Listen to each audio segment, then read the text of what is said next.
ആദ്യാനുരാഗക്കോള് തിരമാലയായോള്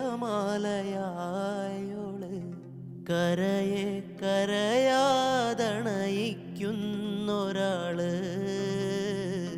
കനവിലെ കാടൊന്നിലെ കാരാഗ്രഹ കൂടൊന്നിലെ കിനാപ്പനിക്കായി മരുന്നോള്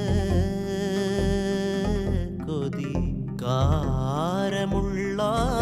പിന്നെ കടന്നലായി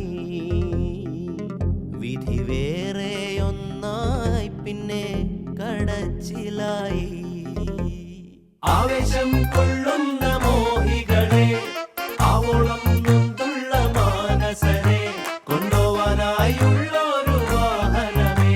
തന്നാലെ അടങ്ങാത്തൊരാഗ്രഹമേ മേലെ മിന്നും താരം പൊന്നാണോ നേരിൽ ചെന്ന് നോക്കാനായി നിൽക്കാതുണ്ടേ ഉള്ളിനുള്ളിൽ പരവേശം കീഴെ നീങ്ങിപ്പോകും മണ്ണെന്നാലും വേരിൽ നിന്നു പോന്നെന്നാലും മണ്ടിപ്പോകാൻ ആശിക്കും